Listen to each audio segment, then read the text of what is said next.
போடுவதற்கு முயற்சி செய்யலாமா என்று பாஜக துடித்துக் கொண்டிருக்கிறது.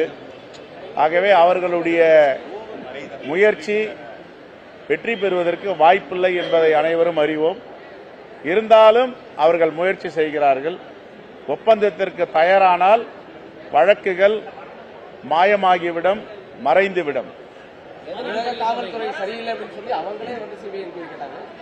அதுதான் சிங்கம் வாயில் மாட்டிக்கொண்ட கதை. சிங்கம் வாயில மாட்டினா தப்பிக்க முடியுமா? அது மாதிரி மாட்டிட்டு இருக்காங்க.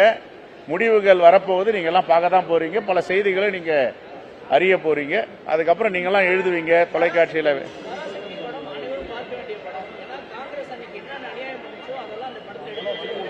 அந்த வார்த்தையை வித்ரா பண்ணுங்க. அந்த வார்த்தையை வித்ரா பண்ணுங்க.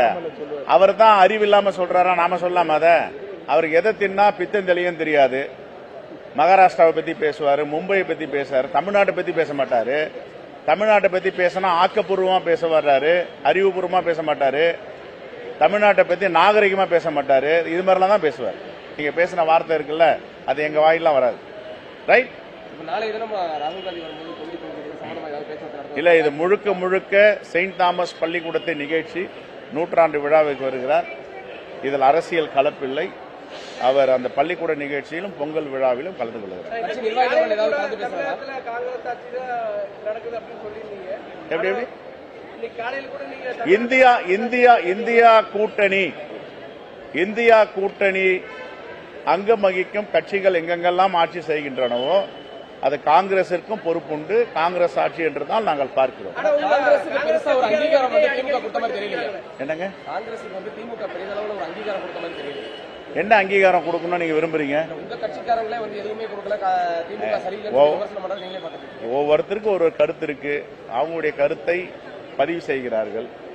இப்ப எங்க நாடாளுமன்ற உறுப்பினருக்கு 1-2 பேருக்கு ஒரு கருத்து இருக்கு. அதே மாதிரி அமைச்சருக்கு ஒருத்தருக்கு ஒரு கருத்து இருக்கு. முடிவெடுக்க வேண்டியது யாரு? எங்களுடைய தலைமையும் தமிழ்நாட்டில் ஆட்சியில் இருக்கும் அண்ணன் தளபதி அவர்கள் தலைமையும் 2 தலைமையை சேர்ந்து முடிவு பண்ணுவாங்க. இதுக்கெல்லாம் என்ன அவசரம்? நான் பல முறை சொல்றேன், இந்தியா கூட்டணி வலிமையா இருக்கு, எஃகு கோட்டை மாதிரி இருக்கு. இது கொள்கையின் அடிப்படையில் அமைந்த கூட்டணி, வேறு எதற்காகவும் இல்லை.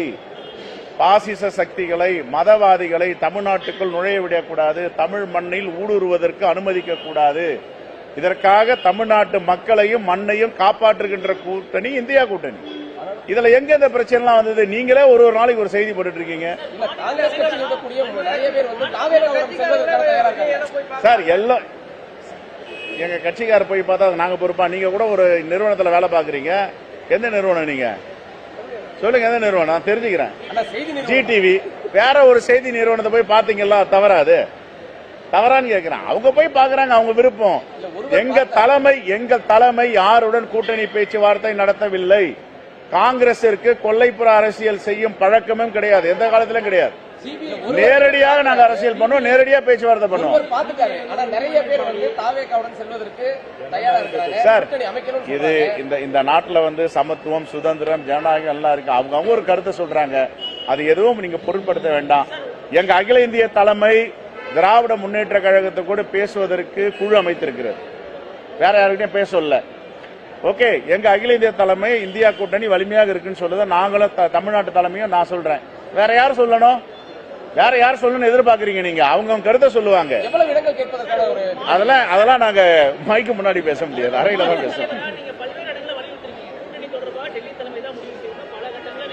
சார், நான் மட்டும் இல்ல சார், அகில இந்திய கட்சிகள் எல்லாத்தையுமே அகில இந்திய தலைமை தான் முடிவு பண்ணோம் சார். அவங்க கருத்தை சொல்றாங்க, அவங்க கருத்தை சொல்றாங்க. நான் ஏற்கனவே சொன்ன பொது வெளியில் பேசுவதை தவிர்க்க வேண்டும் பல முறை சொல்லிட்டேன். அப்படிலாம் புத்தகம் விளைவிக்கிற மாதிரி பேசல. இப்ப இனிமே பேச மாட்டாங்க, சரிங்களா சார்? இனிமேல் பேச மாட்டாங்க, சொல்றேன்ல. நாங்க ஏற்கனவே சொல்லி இருக்கோமே, பொது வெளியில் கூட்டணி பேசுவதை தவிர்த்து விடுங்கள். கூட்டணி பேசுவதற்கு அகில இந்திய தலைமை ஒரு குழு நியமித்திருக்கிறது. அந்த குழு தான் நேரடியாக சென்று பேசிக் கொண்டிருக்கிறது, இன்னும் பேச போகிறது. உங்களுடைய கருத்துக்களை அந்த குழுவிடம் சொல்லலாம். பொது வெளியில் சொல்வதை தவிர்க்க வேண்டும் சொல்லி இருக்கேன். இதை ஏன் பெருசாக்குறீங்க? ஓகே, எல்லாருக்கும் பொங்கல் வாழ்த்துக்கள். திமுக குறித்து காங்கிரஸ் கட்சியின் முக்கிய தலைவர்கள் விமர்சனம் செய்வது சீட் அதிகமாக கேட்பதற்கான ஒரு அப்படிலாம் கிடையாதுங்க. யாரையும் அது மாதிரிலாம் மிரட்டியும் பார்க்க முடியாது, அது மாதிரிலாம் செய்ய முடியாது. யார் எங்க ஆளுங்க போயிட்டு அதிகமா சீட்டு கேட்கறாங்க? யார் எங்க விமர்சனம் மூலமாக ஒரு demand வைக்கிறாங்களா கேட்கிறேன். எப்படி வைக்க முடியும்? அது ஜனநாயகமா? அது சுதந்திரமா? அது கருத்துக்களை சொல்லலாம். கருத்துக்களை சொல்றதுக்கு எல்லாருக்கும் சுதந்திரம் இருக்கு. அது கூட ஒரு அளவுகோல் இருக்கு. கையை நீட்டி நடக்கிறதுக்கு சுதந்திரம் இருக்கு. பிற மூக்க தொடக்கூடாது. அது சுதந்திரம் இல்லை.